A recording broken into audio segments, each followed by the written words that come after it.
Recently, the Girth Institute, together with other partners, organized a workshop to introduce the e-book Creativity and Urban Development in Vietnam, compiled by Dr. Michael Weber and colleagues. The e-book introduced the creative spaces established in Vietnam in recent years. At the seminar, Michael Weber discussed with representatives of the creative spaces and commented on the potentials of the creative spaces in urban development process in terms of culture and economics. Creative space is a combination of cultural and art services. This would be a co-working space or venue for cultural and art performances.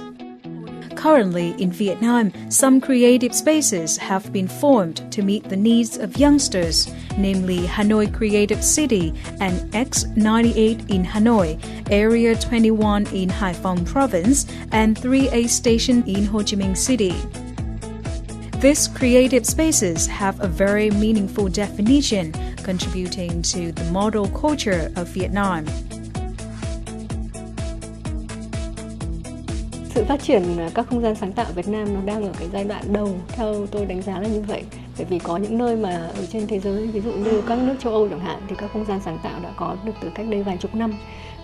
Họ đã có thời gian để trải nghiệm.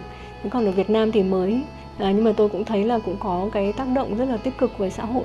Chẳng hạn như về kinh tế chẳng hạn thì tôi thấy là các không gian mở ra có nghĩa là có thêm việc làm. Chẳng hạn như trước kia khu Zone 9 mặc dù là tồn tại trong thời gian cũng không phải là dài, nhưng mà cũng đã có tạo ra được hơn 1.000 việc làm cho các bạn trẻ. In today's program, we will talk to Dr. Michael Weber, a German man who has many years of research on urban development and creative spaces in Vietnam. Also, we will explore Hanoi Creative City, one of the emerging creative spaces in Hanoi.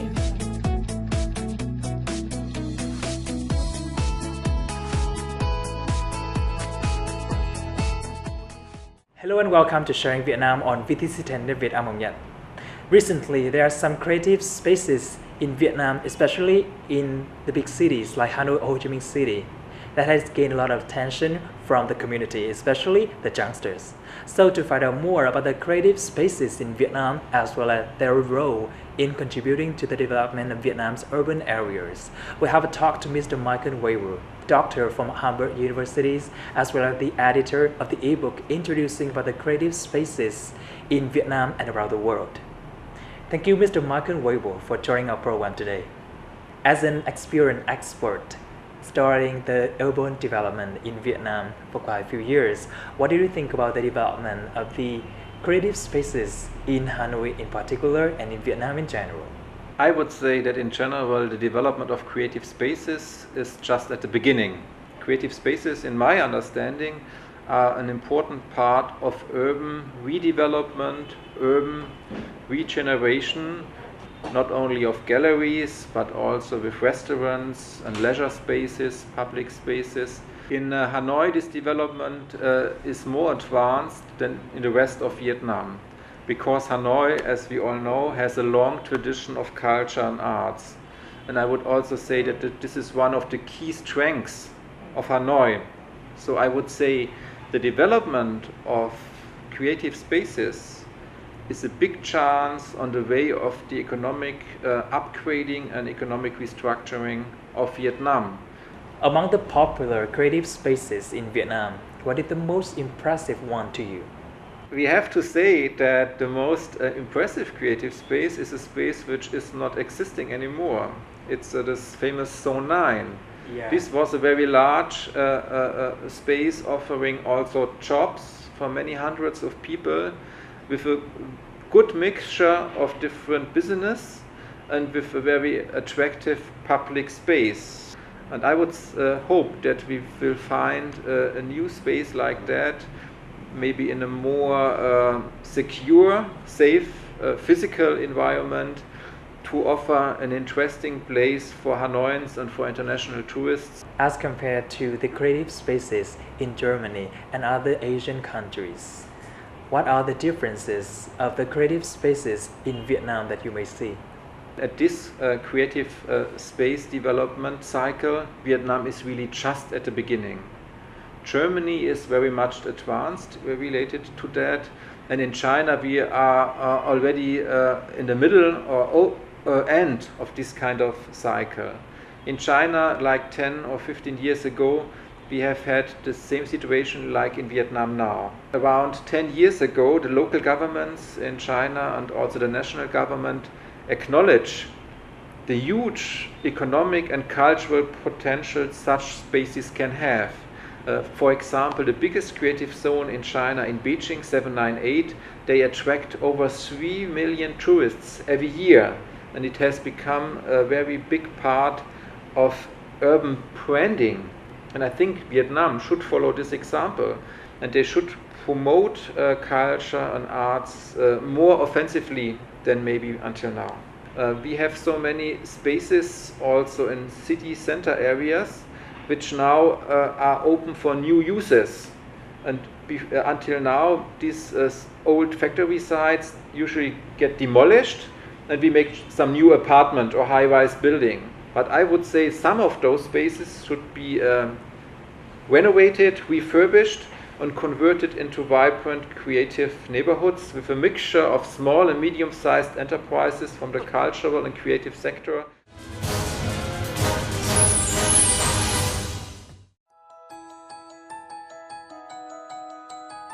One of the new emerging creative spaces in Hanoi is Hanoi Creative City.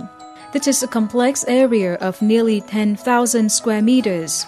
Although the location is not in downtown, this complex has compelling artistic features to young people with impressive decoration and design.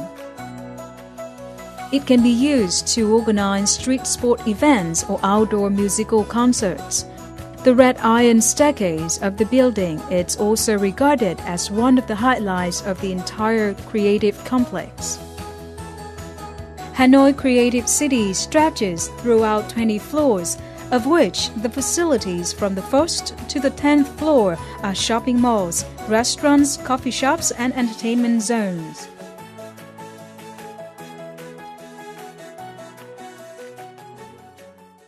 Hôm nay là lần đầu tiên em có cơ hội được đến cái khu vui chơi này và thực sự thì em thấy rất là ấn tượng. Thứ nhất là cái khu này nó rộng hơn em nghĩ và cái sự thiết kế trong những cái khu này thì rất là phù hợp với giới trẻ. Ở Hà Nội hiện nay thì có rất ít những cái khu vui chơi như thế này và em thực sự muốn là cái khu này nó mở rộng thêm chút nữa. Ví dụ như là nó sẽ là một cái khu tổ hợp bao gồm như là thêm những hàng quần áo hoặc là tổ chức thêm những cái sự kiện hội chợ vui chơi dành cho giới trẻ thêm nữa. Khi mà có một khu vui chơi mới thì tất nhiên sẽ là một cái niềm vui mới và một cái nơi mới để các bạn trẻ có thể thỏa thích những cái sở thích của mình cũng như là để khám phá và tìm hiểu thêm những cái mới về giới trẻ, được giao tiếp cũng như là tham gia nhiều cái hoạt động bổ ích hơn. As a creative art complex, Hanoi Creative City also has a very indispensable space for recreational activities, aiming to create a place for all those who do creative and artistic work to meet up to exchange ideas. Business owners here highlight the artistic values and the creative activities rather than the commercial purposes. Việt Nam với một cái đất nước và có một cái quốc gia có dân số gần 100 triệu người và cái lực lượng trẻ rất là nhiều, và cái tài nguyên lớn nhất của chúng ta đấy là con người. Nếu chúng ta đã quan tâm đến cái nguồn tài nguyên là con người thì chúng ta phải có những cái chính sách để cho cái ngành công nghiệp sáng tạo nó phát triển, và để cho những cái hoạt động để thúc đẩy cho cái ngành công nghiệp sáng tạo phát triển thì một trong những hoạt động đấy là hình thành những cái không gian sáng tạo trong thành phố.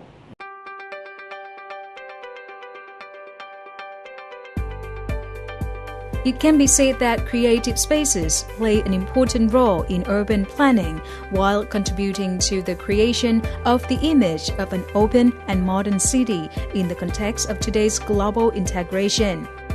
Besides the purpose of bringing the social values and connecting people, creative spaces in Vietnam is a part of economic development and brings Vietnam's model culture closer to the world.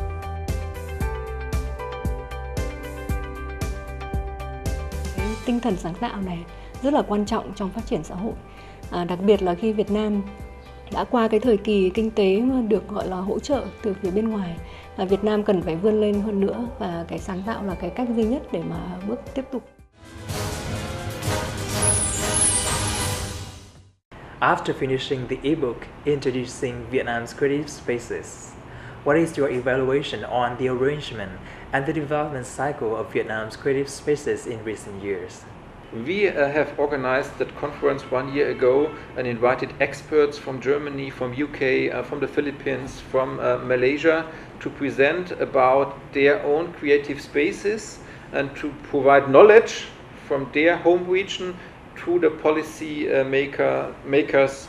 They have been at the beginning of this development cycle as well, just a few years ago. I think it's important not to start from zero, but to take this experience from other countries and to build up a regulatory incentive framework in Vietnam as well, based on the experience of other countries. In your opinion, what are the roles of creative spaces in Vietnam in daily life and the economic development in the urban areas?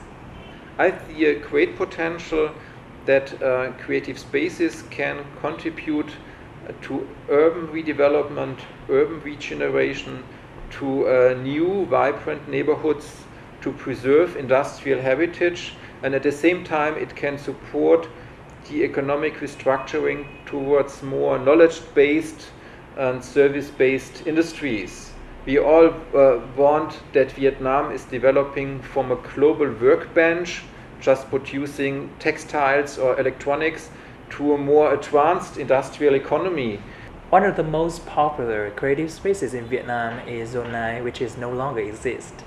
That may raise a lot of problems regarding to the safety and security.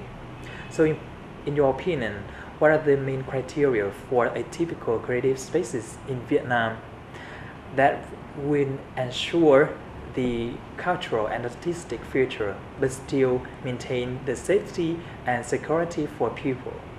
I would agree that safety and security are important issues, and you have to pay closer regard to that in the future. I think an important precondition to develop an attractive space is to have an attractive site with interesting industrial heritage. It should be a place who has potential to develop into something beautiful after refurbishment, after renovation. We need to find some new governance mode in terms of creative reuse and urban regeneration.